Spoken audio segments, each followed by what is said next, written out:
Hello, Kula here. This is going to be kind of a little bit different of a video than I usually make. I'm actually holding the camera this time. It's not on my tripod, but I couldn't really think of a better way to kind of do something like this. So it might be a little shaky. I've never really held the camera before, so I'm not sure what it's going to look like. But this is kind of going to be my PAX Seattle trip video. I've alluded to it in my other videos. But for Labor Day weekend, my husband and we went to Seattle, Washington to attend PAX, the Penny Arcade Expo. It's a video game convention. The one in Seattle is PAX Prime, but they do have a PAX East over on the East Coast, obviously. We only had tickets this year for Saturday and Sunday. The convention went on Friday, Saturday, Sunday, and Monday this year. Last year it was just Friday, Saturday, Sunday. But they sold out super fast. My husband was home that day, luckily, so he was able to pick up Saturday and Sunday at the very least, but we weren't able to get 4 days, and we weren't able to get Friday or Monday.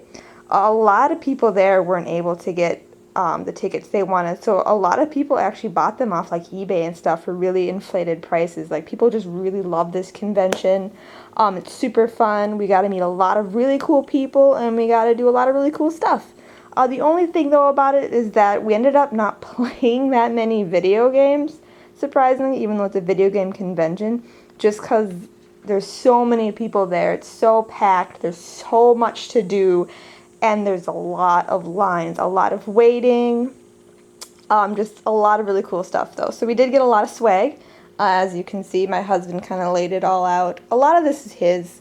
Some of it's mine too, some of it we bought, some of it was free, so I just kind of wanted to give an overview of all the cool stuff we got. One of the big highlights, especially for my husband, was the Wonderful 101, which is a game coming up for the Wii U. He actually got his copy signed, which was really lucky. He was only there for an hour in the morning, so from 10:30 to 11:30, and they actually were selling 101 copies of this game per day because it's not supposed to be out for 2 weeks. So luckily I was able to pick this up for him while he waited in line to meet him, and he got it signed, he got his picture taken, so that was super exciting. They were giving away Wonderful 101 masks as well, and he also got himself a t-shirt, so that he was super excited about that. He also picked up a Capcom mystery bag. He got some cool stuff in there too, including a Wii Pro controller for some reason. But hey, we always need one of those, so that was pretty neat. We got a lot of Magic decks. We got a lot of Cards Against Humanity, which is actually pretty funny. They had special PAX only cards. So some of them are pretty funny. My favorite one's one about Cooking Mama, and there's one about never talking about My Little Pony, which is pretty good. The League of Legends championships were there. We actually got to see a game. We had to wait in line, though, for a good hour and a half to see it, but it was super exciting. There's just something about seeing, a League of Legends match and, a crowd of people that are super fired up. They have just this really amazing setup. There's a whole bunch of lights. There's a lot of cameras. It's just, watching a sports game. It was pretty intense. It was super cool. We ended up getting 2 lanyards, one mid, one jungle. And then we both got one of these bracelets that said tons of damage. And there was one that said okay too, but we didn't get that one, unfortunately. And then they are also giving away League of Legends skins, which was cool. One thing too they had this year, it was called Penny Arcade, where you collected special pins. You could buy some of them you could earn by doing demos. And then you could trade with people like the PAX enforcers to get special edition pins. I really wanted to do a lot of the pin stuff. Unfortunately, I kind of ended up only getting 5 of those I purchased. But it was still really cool. These are really cool pins. These are actually my husband's, so he has a couple more than I do. I picked up some Psychonauts blind box figures, which are cool. They had a free paint and take thing for figures. I ended up not having time to paint mine, but I still got a figure. I got a sexy witch, so that was cool. Probably the best swag, though, is going to be one of these Fantasia baseball caps. These are legit baseball caps. And they say Fantasia on the back, and they're from the Harmonix booth. And then you also got this pin, which is pretty cool. And then you got a pair of these sunglasses, which are weird, but I guess pretty awesome. And they also gave away some DLC codes, which I won't show you the back of, but we got them for both the 360 and the PlayStation 3 because we both got 3. One thing I was sad, I didn't get to try the game Eugenics. I was just walking around and they handed me this book and I was like, oh, I like cats, that's neat. And then I kind of just walked away, and I didn't think about it till later, until I was flipping through it, and I was like, oh, I really want to try this game. So I was really sad I didn't get to try Eugenics. I'm actually kind of excited. It's basically like you're a crazy person and you raise cats. And that's kind of the game. It's like a cat raising sim, and you try and do stuff like make the prettiest cat or like the meanest or something like that. Like, it's just really funny. Here's how to draw a cat. So I thought that was pretty funny. There was this really cool indie game called Armello, and it's like, he described it to me, and it was like a strategy fighting game, tabletop thing, and you try to like claim all the territory, and then you get to pick a clan, and there's these 4 animals: the wolf, rabbit, the rat, and the bear. And I got a rabbit pin and a wolf pin because those are the most noble animals, clearly. These are the programs. There's a really pretty cover on them. I got a Fennekin hat from the Pokemon booth. They had ones for the other 2 starters, but I think I'm going to start with him because it is a Fennec Fox, and that's adorable. Although I do like the water Pokemon, the Gentleman Frog, because as he evolves, he gets more gentlemanly, which is pretty neat. I picked up this cute little keychain, cute little like charm from Behemoth, from the Castle Crashers game. Just a little like dog animal orb. Got a couple of lanyards. My husband picked up this really cool shirt. He got a couple of Mega Man blasters. He got a Doom plushie. I played the Miku, the Project Diva Miku demo, even though it's already out. And I got a Miku stick, which is pretty awesome, and it actually lights up. I don't know if you can see that, but awesome. I had a lot of fun with that throughout the day. My hat. And these were our PAX lanyards. So this one was mine, as you can see, Saturday, Sunday. And then my 4 pins, I ended up buying the PAX Prime pin set because you can only get it at PAX Prime. If I can get this to lay flat. There we go, good enough. So that included these 4 down here: Baby Tycho, Baby Gabe, this really cute cat, which is kind of the main reason why I bought it, and then the PAX 2013 logo. That's my Fantasia pin, and that's the pin I got from the Behemoth booth. I got a Viking.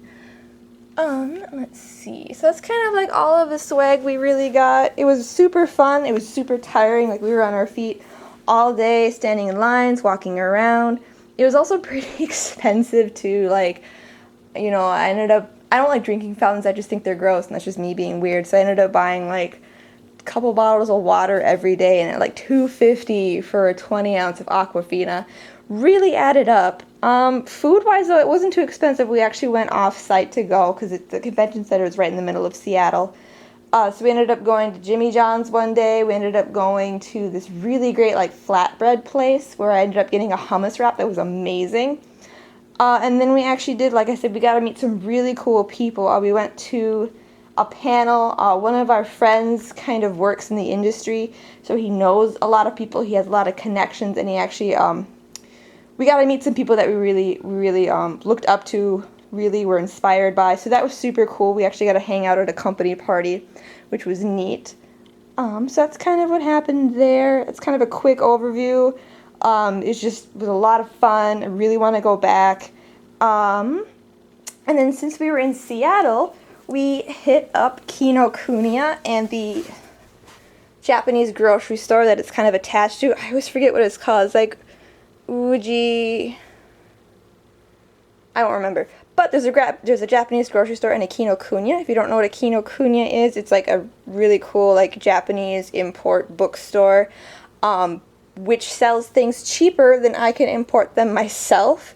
One thing I've noticed is like a lot of people, they talk about like, why is everything so expensive here? And it's like, if you bought that yourself, it would be even more expensive, like even just paying shipping. Like if you just bought the magazines at their face value, it's more expensive to ship them than to buy them at what Kinokuniya sells them for. So we ended up buying a whole bunch of like Japanese snacks. We bought a whole bunch more. I have a picture of all the stuff we had, but these are kind of what I was able to bring home. These are some really tasty green tea hard candies by UHA, which is one of my favorite candy companies. They make my favorite candy of all time, Pucho. Pucho? I always forget if it's Pucho or Bucho. Pretty sure it's Pucho. Pucho's amazing. Recommend Pucho if you ever find it. these are really good. These are just like a milky green tea candy. Delicious. I got some Kuroame, which I really love. It's just black sugar candy. It's like kind of a darker, almost burnt sugary tasting candy. It's really good. I love it. We hit up Daiso too, which is a Japanese dollar store. I ended up picking up these just because they looked interesting. They are strawberry cake flavored candy. They're kind of artificial tasting. They're not as good as the other two, but I mean, it's still pretty good. And it was only $1.50, which was awesome. Picked these up from Daiso too, just because I thought they were cute. And I needed new shoelaces for my shoes because mine got super nasty in Seattle. So $1.50, why not? We got these fried milk cookies, which were super good. And then I picked up some Calpis marshmallows. If you don't know what Calpis is, they rebranded it as Calpico in America because, you know, Calpis kind of sounds awkward to say. It's like kind of a yogurty milk kind of drink. It sounds gross, but it's super tasty. And these are basically just like little tiny marshmallows with Calpis flavored centers, and they're super tasty and I like them. And then this is a kind of interesting sweet potato candy. It's just made out of sweet potato, where does it say? There it is, sweet potato, maltose, sugar, barley, flour, and sesame seed. And it's not like super sweet or anything, and it has kind of like an almost, you can taste like the barley and stuff, but it's really good. Like I really like these. I'm really glad I bought them. They're very unique and very delicious. I also picked up some Neru Neru because why not? I haven't used it yet, but I'm going to use it soon, maybe take a couple pictures, but it's like this kind of a DIY candy. You can look it up on YouTube and see how people make it, but it's just really cool. Like I really love Japanese candy and just like the uniqueness and things like that. And then I picked up this Poppin' Chicken gummy set, and what you do is you kind of fill this tray with the powder, and then you mix up these colored liquids, and you can mix up different colors as I show down here. And then you squeeze the liquid into the powder and it makes gummies. And that's cool. And you get a bunch of different like cookie cutters. You can make different shaped gummies and you kind of collect a whole bunch of different ones. So that was neat. And then like I said, I picked up a bunch of other stuff, you know, a lot of perishables. I got some octopus flavored potato chips, which were tasty. And then at Kinokuniya, kind of bought some things. I really wish I would have bought more. Like, we spent a lot of money just on food and transportation. Like, it was like $11 a day just for us to go into Seattle because we bought the $5 day passes for the light rail, which is actually a really good deal. Like, it's way cheaper than if we took a cab or something. But compared to, like, our light rail system, it was kind of expensive. Like, it was $5.50 per person to go from the SeaTac airport to the downtown Seattle station. But it was for like all day. So if you bought it at, 2 in the morning, you could use it till midnight that night.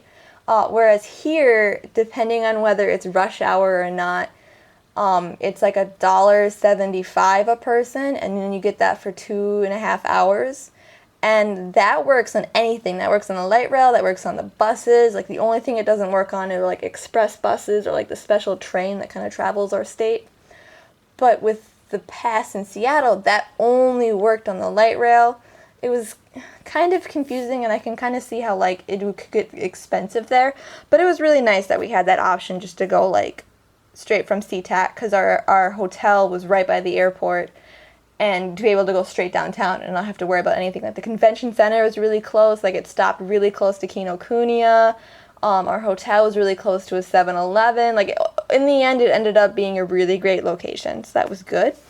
But at Kinokuniya, I bought some things. I got the first and the last volume of the Sailor Moon manga, the 20th anniversary special editions, because I already own all of it in English, in, like, the original, like, Chicks comics version, like, the one, like, they used to sell it, like, Hot Topic, and then Tokyo Pop took over, and I have a couple of the Tokyo Pop ones, but I have all of those in English in, like, the flipped version, like, the old school one, like, not the new one, and so I figured, like, for the 20th anniversary, I love Sailor Moon. Sailor Moon is, like, my first anime love. Like, I will forever love Sailor Moon, I guess.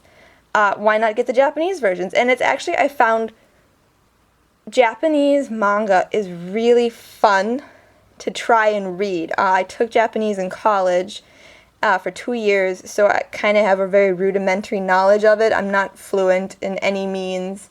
I can't read kanji very well, and I'm even like struggling with katakana now. Like, it's been so long since I've used it, I actually want to go pick up some flashcards and relearn it.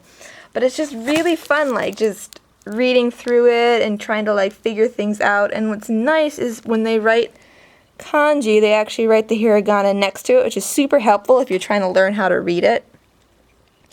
So, like, I'm really glad I picked this up, just because I love Sailor Moon. So I got the first and I got the last volume, and I really wanted to buy all of it, but I couldn't afford to buy all of it, even though it's super cheap. Like, it's only, like, this one was $8.45, and, well, this one was, like, $8.10, and as you can see, in Japan, it's a little cheaper, about 490 yen, but, it's like the whole series would have only been about, like, $90, but a little over my budget. But I really wish I would have bought more. Like, I contemplated getting some, like, Pokemon manga. Like, they didn't have the first one, though. If they had the first one, I would have bought it, but I wish I would have bought, like, the second one and stuff, just because it's so much fun to read.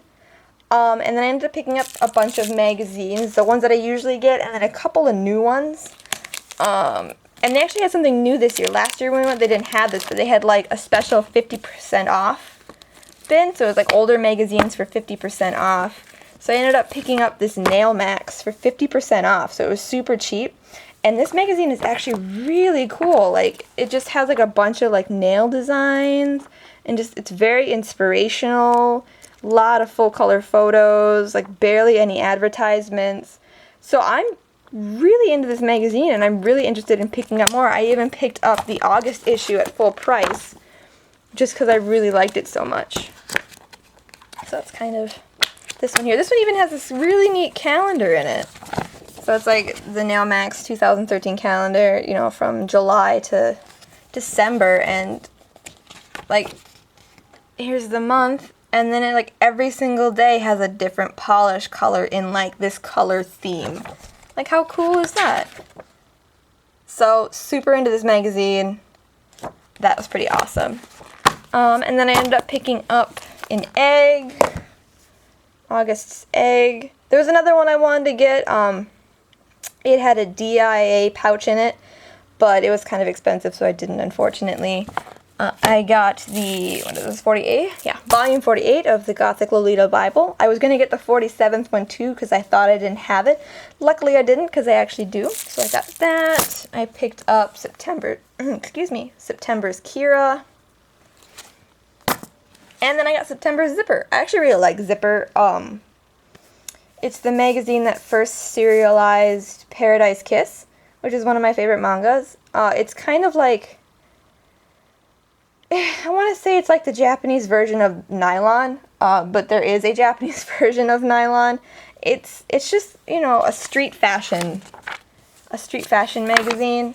It's really cool though because it has a lot of like hair and makeup tutorials, and it just, I don't know, it's really interesting. It's just really different fashion. This one's also really inspirational. And I really like this magazine. So I really like Zipper. So those are kind of the standard magazines I purchased. I did get kind of one extra weird one. This was also in the 50% off bin. It is the July 17, which is, you know, for teenage girls. But it came with this bag. Look at this bag. It's in this box. I put it back in here because I didn't want it to get damaged. But it's like this neon yellow bag with neon pink straps with this most Englishy saying on it ever. And it's actually pretty good size, so it's pretty cool. I have a lot of tote bags just because they give them away for free all the time with these Japanese magazines. But this one is pretty neat. I wanted to get more magazines that had, you know, the special extras in them. But part of me was like, I have so many bags the way it is. Like, I don't want to just buy a magazine that I have no idea what it's about just because it has, like, a bag in it. So I kind of held off on those, which I'm glad because it saved me a lot of money. As for a magazine, I'm not a big fan of this one. There's just a lot of advertisements. It's kind of like Zipper Light, basically. It has some kind of fashion, but it's all really mainstream. It does have this really cool section, though, about how to get a bikini body. So it has, like, a lot of, like, special exercises to focus on. So that was kind of neat. But besides that, like, there's just a lot of advertisement, pretty mainstream, not very interesting. But it was 50% off and it came with this really sweet bag. So why not? My husband also picked up some stuff from Kinokuniya, so I'm just going to show those off quick here. He got volume 1 of One Punch Man, which is a pretty amusing manga. If you've never heard of it, I recommend checking it out. It's just like this superhero is purposely made to be the most plain looking guy ever, and it's just really fun to read and really interesting. And then he also picked up this kids magazine, and I contemplated getting a children's magazine. They had a really cute one with like jewel pets on it and stuff, but it was like $11, and I felt that I wanted to get the magazines that I normally get online because it's cheaper in the store. But I really regret not getting a children's magazine because what's really fun about these is A, it has Pokemon and, you know, Power Rangers and stuff, which are sweet. And B, it's easy to read. So this would be a really great thing to get for me, like if I'm trying to learn how to read Japanese again, just because it uses, you know, more simple language. Like it writes the hiragana next to the kanji like they do in the manga. They don't do that in the other magazines, unfortunately, which makes them a little bit more difficult to read. But it's just like Pokemon. And here's Animal Crossing. Check out this Isabelle.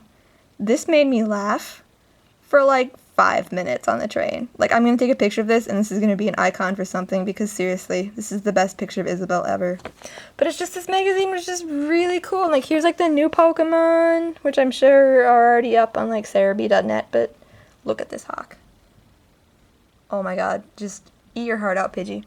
But, like, I really wish I would have picked up a little kids magazine, and I really regret, like, not being able to go back and pick one up, because, like, by the time we had purchased these and gotten home, it was Monday night, and we were leaving Tuesday morning, and I couldn't go back, and I was really sad. But next time, definitely going to pick up a little kid magazine. Like, it even came with this really cool, like, paper craft set to make these cars, or, like, Power Ranger stuff. So that was sweet. Finally, one really cool thing, I got to go to Julep, like the actual Julep salon, and get a manicure.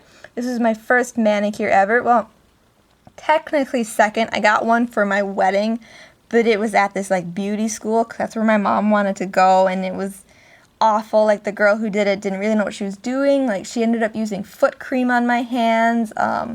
She ended up using a gel polish instead of a normal polish, so like it didn't set or anything. It ended up all smearing and peeling off, and it was just awful. So this is my very first manicure. So I went to the Julep that was closest to the convention center, so I don't really remember which one that was. I went with the color Susie, which is super pretty. Like, I really debated between Susie and Mimi, which is a pink, but I'm really glad I went with Susie. This was done on Monday, so like it's chipped because I use my nails a lot, but it's really held up. Like, it was really nice, and it was really nice to get. And being a Maven, I got 20% off, so it was very affordable as well. So that was pretty exciting. So that's kind of, I guess, not a quick overview, but an overview of my trip to Seattle and PAX, and it was super fun, and I hope we get to go next year. And I hope you guys enjoyed watching this video and that you have a good day.